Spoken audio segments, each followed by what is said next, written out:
Welcome, Kevin Gerrity, to our meeting of the Naples Daily News Editorial Board and your run for the Golden Gate Fire Seat 1. Welcome, and could you take the first minute and a half or two here and tell us about your background and your service with the district?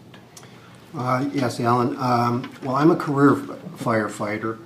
I was a firefighter in the Air Force, and then I was appointed to the Cleveland Fire Department in 1981, and I moved my way up through the ranks, and I became the chief of the fire department there in 1997, and I was the chief of that fire department for about 6.5 years.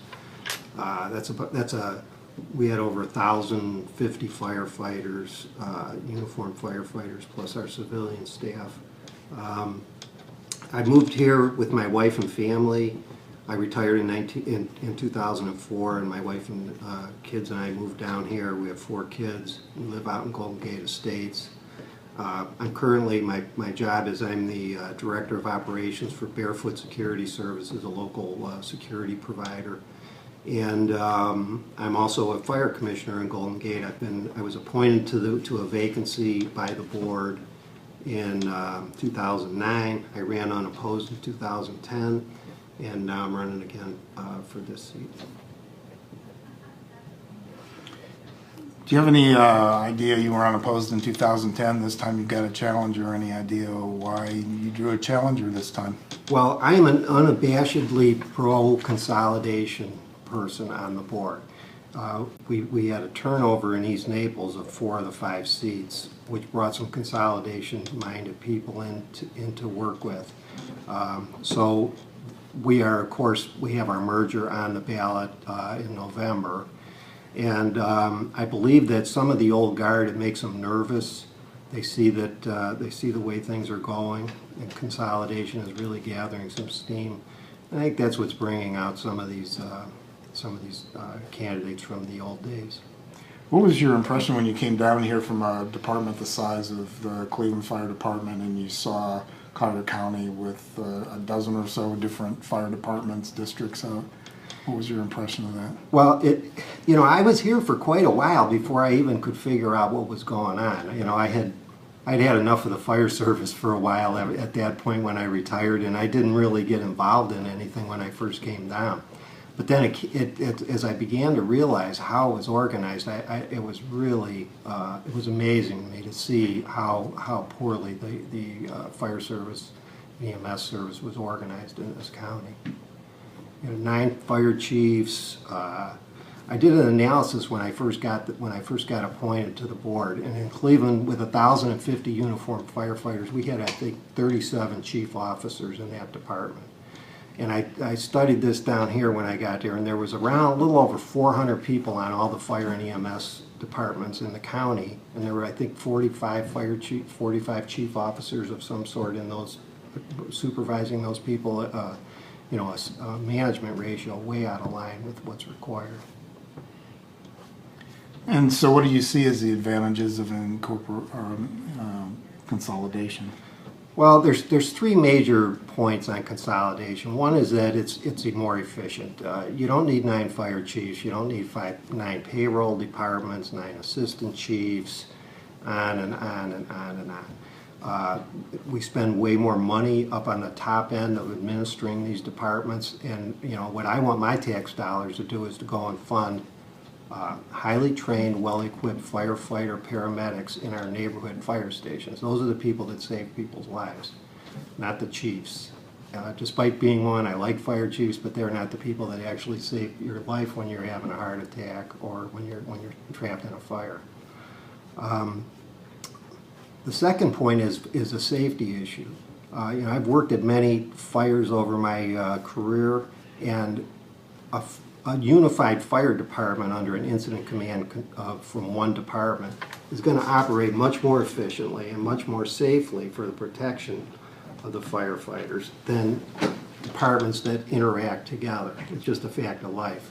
When you're all trained by the same organization and you all work through the same orders and command structure and equipment, that you're going to work better together. And the final thing is that I think a bigger department will have more community watchdogs and more involvement from the community, because some of the things that have happened by these commissions I don't agree with. For example, excuse me a second.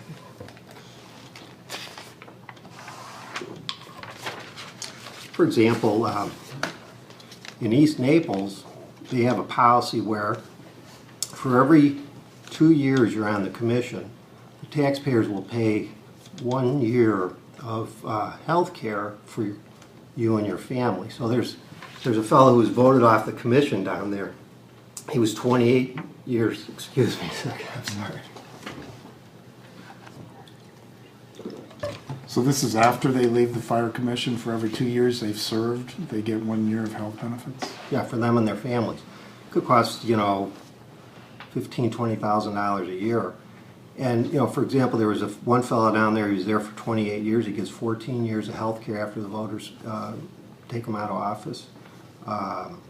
My opponent is in on that.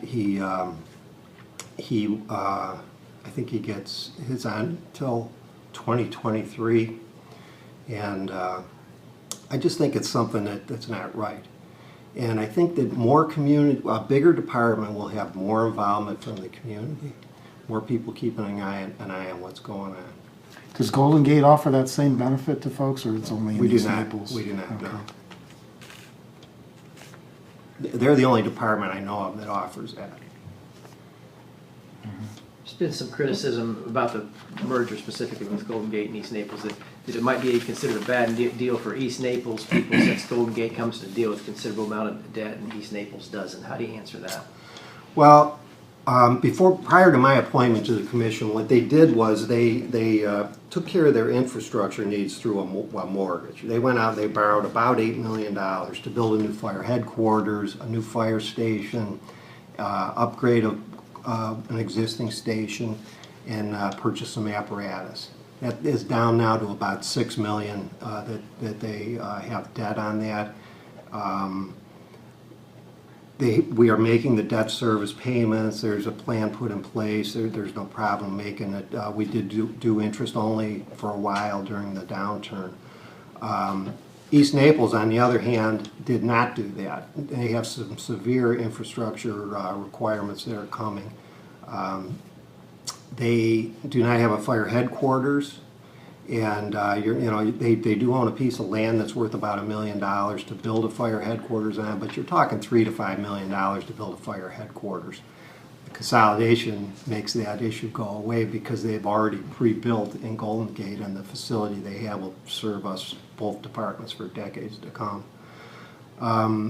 The infrastructure needs are tagged at about $7 million in East Naples. They just did not go out and buy and take the loan out to do the infrastructure where Golden Gate did. So in comparison, there are a lot of similarities. We are just under 1 year's budget in debt, and also they are just under 1 year's budget in infrastructure requirements that are going to have to be addressed. The buildings aren't hardened, they're not hurricane ready, a lot of them. Some of them are nothing more than head sheds, and it's going to have to be addressed. The other thing is that both departments, the fire trucks are in about equal condition. I would rate them as poor to maybe marginally acceptable. I think the newest ones are 5 to 7 years old, and in this business you would figure an average service life of about 10 years on the front line for a heavy piece of equipment and 5 years as a backup. That will all have to be addressed. The growth in both districts, we've worked with the county and for our budget projections, and it looks like in the 5-year plan in general, East Naples is looking at about 10,000 residential units. Golden Gate is looking at about 5,000 new residential units. And on the flip side of it, the commercial development that's coming in Golden Gate is more than what is coming in East Naples. It's projected over the 5 years. So all in all, no consolidation or merger is ever of two exact equals. It never happens. It doesn't exist. But when you really drill down and look at these two departments are about as close as one could have them. Mr. Gerrity, if the consolidation happens to pass as what for both East Naples and Golden Gate, and in addition, let's say it also passes for North Naples and Corkscrew, what do you think the next step is? Is it for eventually for all of the independent districts to join in as one big district, or what would you like? What would you foresee and think it would be the best fit for Collier County? Well, it's my personal intention to immediately enter in discussions with either the newly formed district or North and Big Corkscrew, because I do feel that the most efficient way for the taxpayers to get their to get the best out of their fire service in Collier County is to have one unified, independent fire and EMS service throughout the county. So I intend to sit down with those ladies and gentlemen as soon as possible after the election, win, lose, or draw. Right. And speaking of that, this is just kind of a side question, but I mean, what would happen if the consolidation happens to the fire boards with both the East Naples and Golden Gate Fire? Would they still exist? Because once you're consolidated into one, merged into one, why would you need two fire commissions, one for East Naples and one for Golden Gate? Right. The two boards are dissolved. All 8 sitting commissioners retain their positions because they were voted in. This is all in the legislation. And what happens is there's a plan to step down from 8 positions to 5 over a period of about 4 years. Okay. Gotcha. What about the city departments, Naples and Marco Island? Should they be brought into this unified district as well? From the viewpoint of a professional fire chief, I would say that the entire county would be best served by one fire and EMS service. How do you think the chief is doing in terms of handling the duties for both areas? You know, I cannot speak highly enough of Chief Schultz. He has, these are very difficult times for a fire chief. And, you know, it's hard to bring disparate groups together like this. He's a real, he's a builder. He's very knowledgeable. Sometimes I wonder where he gets his energy. You know, he's now the president of the Florida Fire Chiefs Association. And he's doing a great job. He is like the key guy in the key place at the right time to make this happen. And what about your relationships with the union? I believe they've endorsed you in this race, is that correct? Or? They have. You know, I have a lot of experience with working with fire unions, and, you know, the dealings from management to the fire union can be contentious at times. But what I've found with these people is a real amount of responsibility that's remarkable. What they see, it's not like working for a city department where you're competing with other organizations within the city trying to get funds and the union goes to bat for it. This union here has been very responsible because they understand their livelihood depends on a financially sound, the district being managed in a financially sound manner. And you know, when we had our downturn, they came to us and told us, we want to keep everybody working. What is it going to take for us to do that? They were willing to work with us. You know, we're very proud of the fact we didn't lay any firefighters off. You know, we didn't have to close any fire stations or anything like that during this downturn. And I give a lot of credit to the union for making that happen. The other thing is the union was the first to consolidate. East Naples and Golden Gate unions consolidated first. I do not know if we would be where we are without that happening. That's been a big bonus for us, and I really, my hats are off to those men and women in that union because they are taking a leadership role in this consolidation. In terms of balancing out the salaries between the two districts, the fact that those unions came together before, is there a separation in pay between firefighters in East Naples and Golden Gate, and if so, are you going to have to bring that together to make them comparable? There is a difference. They're not as far apart, especially for the firefighters as one might be led to believe, because their salary structures are fairly complicated. It's not like, you know, this is how much you make. You get a certain amount for your salary.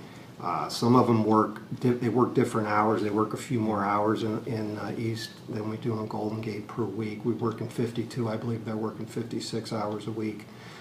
There's compensation for being a paramedic, being an EMT, hazardous materials technicians, on and on and on, degrees and all that.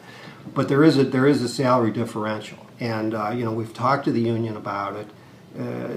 What we intend to do is to come up with a fair plan, set reasonable salary levels that the department can afford going forward, and we will work people over a period of time into those salary levels. In other words, folks that are a certain salary wouldn't see their salary go down. It's just new people coming in would be under a unified salary Right, structure. I don't intend to have anybody's salary go down, and we don't expect somebody to work for 15 years without ever getting a pay increase either. That's not going to happen. But for example, one of the ways that we have quite a few people on our team that are merger and acquisition specialists that have been through this with big companies and billion-dollar operations and all that. And they've told us that, the way you can do it is you can say, let's say we're giving a 3% pay raise to the lower paid group. We can give a 3% bonus maybe to the group that's paid over the salary differential for the year. And there's many ways to do it. And, we're going to treat these firefighters fairly. But how does EMS fit into this picture? Well, in my experience, the best EMS departments are staffed with cross-trained, dual-role firefighter paramedics. It opens up incentives for people. It allows people to work where they shine. It keeps people's skill levels up. It keeps them from getting burned out. And I think that over time, if we could create that situation here and incorporate EMS into it, we could have career paths where people that were hired for EMS only could stay EMS only. People hired fire only could do that. People could integrate into the cross-trained dual role system, and then our new employees could be a hybrid of both. Much of the fire department's workload these days is medical runs, 60 to 70% in our two districts, in East and Golden Gate. And it's an important part of what we do. And we have a very good working relationship with the county EMS. They've really helped us out bringing our ALS programs into existence. In Golden Gate, we never had one, and we're in the process of doing it thanks to Chief Schulda and EMS. And in East, they have resurrected theirs. We just passed, I think, 12 or so paramedics just passed Dr. Tover's exam.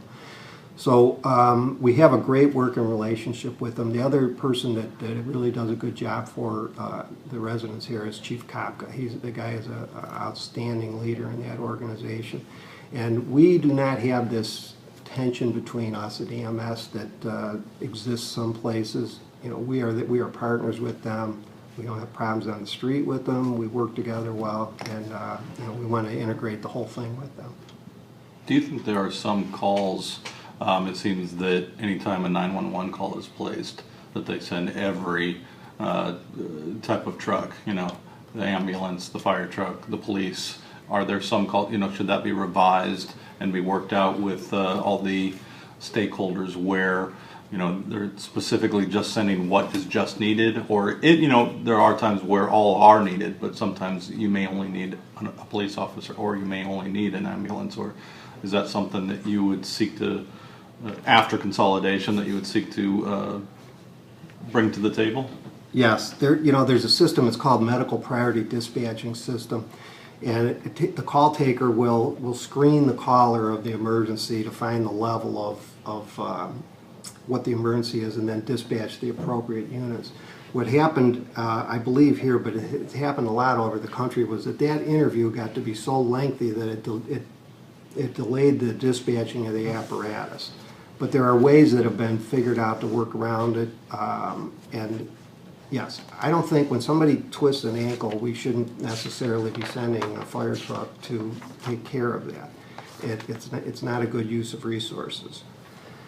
On the other hand, another way of doing it, which is what I would like to see, is where you staff 2 units in a fire station in a task force system, where you would have 2 people on a quick response light vehicle, and 3 people could be on the heavy apparatus. So when they go to a fire, they could go in tandem and operate at a fire as one unit together.